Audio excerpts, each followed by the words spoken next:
What's good? It's me. It's Domino.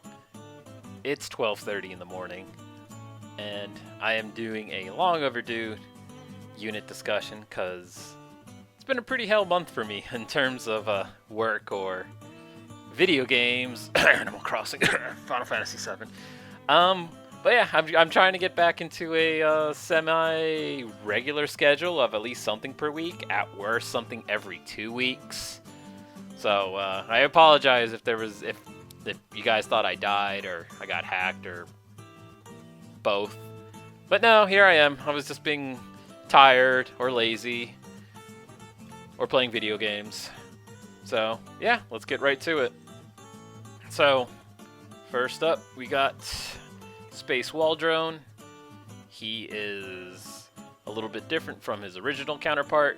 He is a midline spawner as opposed to a dodgy boy who starts off at like 102 AP, I believe. Might have been 110. I don't remember. Kind of don't care to fact check right now. But yeah, Space Waldrone is a pretty solid unit when it comes to helping base lock, and I think that's honestly where he should only be used. Base lock base lock themed decks that just focus on pinning you towards the front, because outside of that, yeah, Space Waldrone kind of falls flat. Special will not help once the mid game and late game start, where attacks will just murder it, and evasion attack, just like the original, isn't very high, which again, it's not the point. Space Waldrone has a 51% evasion, so it's kind of like a midline spawning Taro with a lot more bulk and stun possibility, because, you know, it's a freebie. It helps put people into check to make sure that they're running status resistance, so there's that. I like this unit, just not in all, well-rounded decks. You either make a deck based around base locking with like Taro, Parasite, Red Japanese Soldier, Space Waldrone, and maybe a couple team bonuses to make them all cheaper, and then your win condition, whether it be Growl or Ashley or Marionette. But like outside of those kinds of decks, I wouldn't recommend using Space Waldrone. If you need a PM filler, sure, I guess, but I don't know, man. You can probably find better filler in PM if you're looking for an all general purpose unit. But Space Waldrone, I think, again, it's a good unit. Put him in the appropriate deck and he'll do his job very well. Special reflects projectiles back as much weaker stunny ball versions of them, which is cool, but puts him into a super armor state, so anything melee will murder him with this 124k HP he has.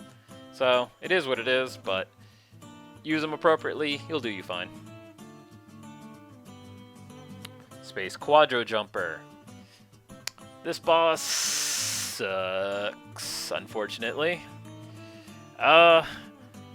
Basically, he had his attacks swapped from the original Quadro Jumper, so the long range is the special, and the special is the long range.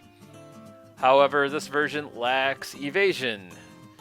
Kinda critical, unfortunately, as the amount of long-ranged attacks that just murder units is pretty up there. 314k HP is not exactly the bulkiest.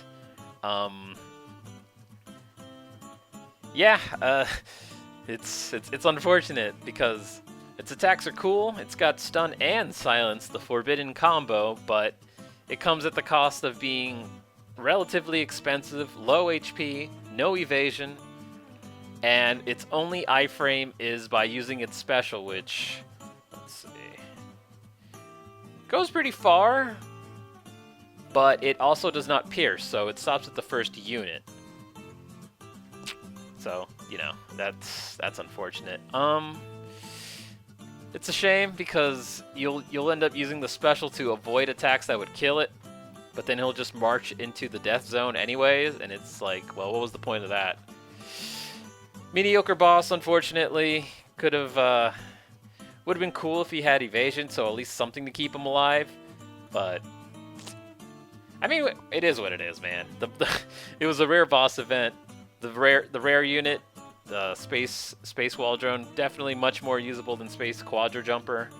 But come on, at this point, you ought to know that very rarely will both units in a expert ops be usable. So sorry, space. And the unit that got buffed from that update was Little Lady Black. As you guys may know, she's one of my favorite units to use ever since her release back in September. Used her pretty much, haven't stopped using her since then, except for like maybe like a small stint in like January, February. But hey, she got buffed. She got 3 times the attack and a little bit over 1.5 times HP. So hey, she's back on meta terms, and so she can 1v1 Nova, albeit you're doing that with a coin flip if she can laser Nova or not. Kind of all there is, like she does the same shit she's always done, which is inch in with it, or get in range with her melee and fucking beat face. Like holy shit. Hits like a brick, whether it be her short range kinetic or her long range laser. Anything without evasion or barrier does not want to take the whole laser, as it will, I think, what is it? I think the math is around, with buffs, does a little over 1 million damage. So, you know, that's pretty threatening. Yeah, she's pretty much the same unit as probably the first time I've reviewed her, so I guess in more relevant terms, she is a fairly good frontliner. 256 AP is usable. You can, in mixed, try sending her out right after Parasite, or hell, even Nova. Make some sort of hell wall combo with an evading one and one that just punches the shit out of you. She's not too affected by silence from Victoria. She's, you know, you mainly want her just to be in close range and doing her close range attack like 90% of the time. Units to watch out for: Marionette. Like if Marionette does her special when Little Lady Black's vulnerable, she'll probably die. But Marionette's special is hella damaging. Can't break through Maya Drill, but I mean, come on, it's weak to fire. She doesn't do fire, so it's like, you know. And Anastasia can't hit through that 69% evasion unless you get the godlike RNG, which you have to do it twice. Anastasia comes back twice. Like all frontliners, you got to keep her safe. Otherwise, units like Perseer will just explode. But that falls for all frontliners, whether it be Little Lady Black, Anastasia, Red Goblet, Nova, Quadro. Well, no, Quadro is actually pretty good against Perseer, but case in point, great frontliner. I think that the buffs have made her usable. She's a great unit in PM, in mixed. She does good too. You got to pair her with a little bit of protection, like all frontliners, but she's a winner. All right, and as for the more recent, we got Special Simon. A good unit that came out way too fucking late in the game. In terms of attack, she's basically an upgrade to the original Simons. She starts off hidden in a bush and inches forward in that, which is really cool. She takes 0 damage from any and every attack. She also still is considered a unit, so a Parasite will still hover over her bush and not be able to do shit. But that's kind of that's where the good points end.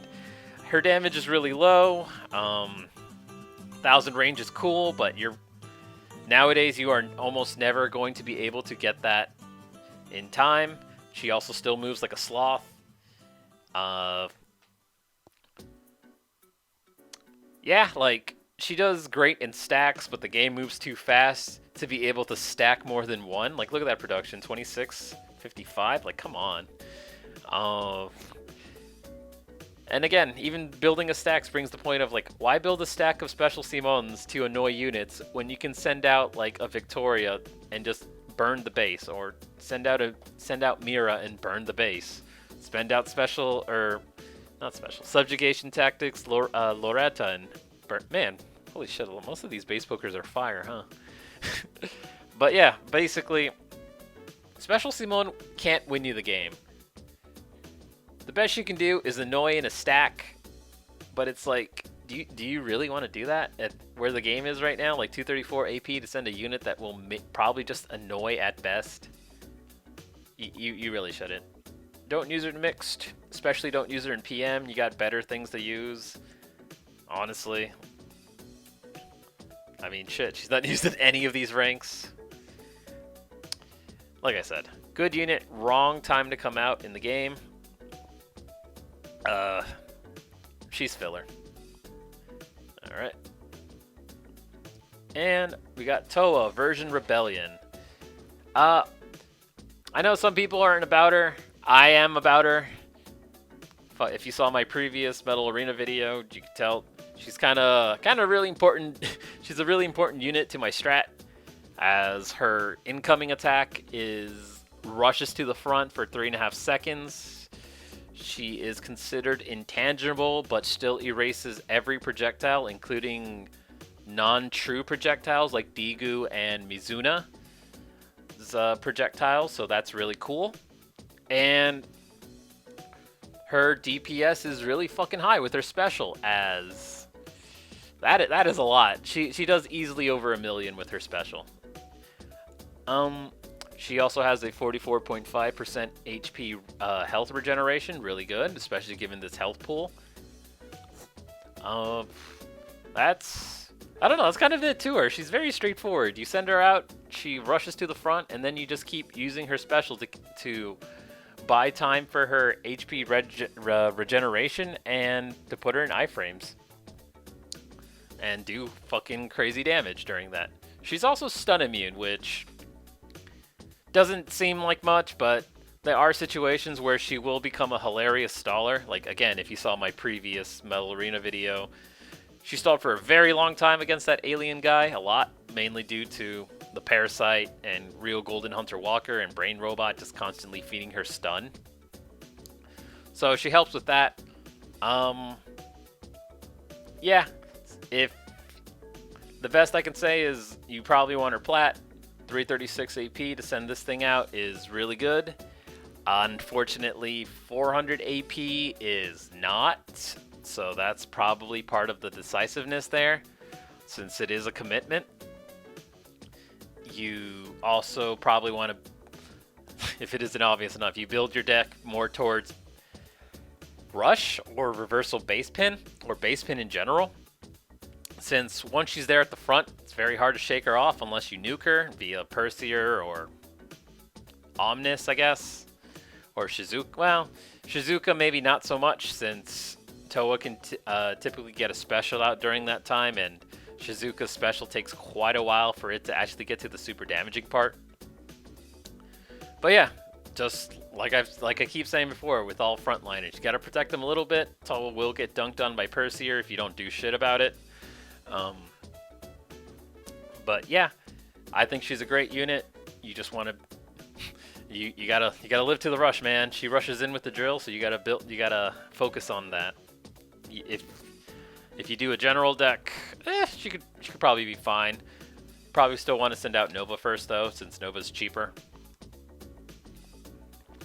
But Toa Version Rebellion definitely has her uses. Don't think she's a bad unit at all in any sense. She's definitely not, I don't think she's top tier, but she's also not mediocre. I think she's like just below top tier. She's a good high tier unit, as long as you know what to do. But yeah, that's my take on her. And last but definitely not least, we got finally the PM Ultimate Boss, Avatar of Evil. This thing comes with jamming. Fucking sick. What's not fucking sick is, unfortunately... Oh, whoops. That... Man, it's gonna be a while before we get to the attack buff and to the upgrade to jamming that makes it 14 seconds as opposed to 4. Jamming is kind of hilariously stupid. Makes can't move forward, you can't activate attacks. Only evasion still happens, I believe. Yeah, Avatar of Evil is kind of OD. Spawns at the front. Has 0 movement though. That's something to take note of here. Its long range is kind of crazy. He just kind of keeps barfing out these high damage explosive balls. Easily will destroy bases if he's in range, or even if there's a unit, since he fires all the way to the top of the screen. So if you don't have anything tall to block it, he will just destroy the base. His close range is the skull part, breathes fire, it's whatever. Special is the cool part. Special, he goes out 800 distance from where he is with the scythe, reaches down and lights the whole thing on fire like Mira does. Really good. It's also how... Also will just win the game right there if you can drop him in special in 800 range. On top of the jamming. Yeah, I think he's a fantastic PM boss. I can't wait till he has his third skill at least unlocked so we can start seeing some people utilize him, because right now he's a 1 HP buff at like... It is still an expensive cost that you gotta grind, as you see here. I'm like at 2196, still ways away from even hitting that 50% mark, which I think at 1800 you could probably send him out somewhat reliably, but you want him at 1200 easily. But yeah, I think he's a fantastic ultimate boss. I think all the ultimate bosses have shown to be great in their own ways. For PM, it's the jamming works out kind of great because it gives PM more time to do what they're best at, which is just beat down rush. And if the enemy can't fight back, if you got units like Little Lady Black, Rebellion Toa, even Svetla, just firing off nuke-esque damage, like you're gonna tear through units that can't evade. You're gonna tear through, or at least even just reach past units that are forced to not be able to special to avoid. So yeah, Avatar of Evil is fucking fantastic. I can't wait till I can viably use this guy. Yeah, and last and probably least, Melvina got a buff. Yay, I guess. I've said this before. I do not like Melvina. I don't like her attack pattern. I don't not like what she does. Let's see. She has a... Well, shit. I don't have the exact number of what her attack got boosted to, but she is still plagued by the same problems, where that she will always be forced to do her long range before her special will come out. Her special makes her rush to the front line, but then she retreats quite a fair distance. Her being big right now does not really matter. Omnis is no longer popular. Definitely works for her favor, since she won't get dunked with the shield anymore for that. It's kind of fucking stupid when she did. Yeah, like Melvina just her attack pattern just sucks. It's unfortunate because her special will stop at the first unit it comes across, whether it be a green floaty boy like the Poison Chariot, a fake wall like Shizuka or Marionette, like, and then she retreats, and it's just like, well, way to go, bitch. You used your high DPS special and you fucking hit a fake wall that did and it did 0 damage, and then you retreated all the way back. Fan-fucking-tastic. I don't know. I'm sure there's someone out there that will aggressively defend Melvina. I am not one of them. I just do not think for her cost in AP that like a unit that is forced to attack so slowly is the way to go. Like for 400 AP, I think you're better off finding an other midliner unit, cuz like maybe if her special was explosive or was like kinetic or fire or some weird amalgamation, sure, cuz then you can argue that she can obliterate Maya drills, and that'd be cool. I'd give her kudos, but as is, no, I wouldn't. I mean, like, no. you don't want a unit that retreats and gives up the ground. Like that's how you get overwhelmed, especially if, God forbid, your frontline unit dies, they run up to Melvina, and you're just like, well, cool, I can do this shitty close range attack that will make her retreat anyways, or her long range needs to finish first before I get maybe the option to emergency special. It's just like, man, if she did not retreat, it'd be fantastic. But she has to retreat. So she's just mediocre even with buffs. So yeah. So sum things up. We got great if you use it properly. Skip, don't use it. Fantastic. Super skip. Just be aware of what this unit does. Be smart about it. Bad. Okay, that was mean. Underwhelming still, but that was by design. Godlike. Grind hard, kids. And yeah, that sums up my unit review. Again, I'm gonna try and stick to somewhat weekly. There may be occasional 2-week skips, but I mean, welcome to pandemic of 2020. Shit sucks for everybody. But yeah, that's the end of this video. Thanks for giving it a listen. Check out my Twitter if you want to see some of these thumbnails in full resolution, maybe even the lewd versions. Whoa! Other than that, laters.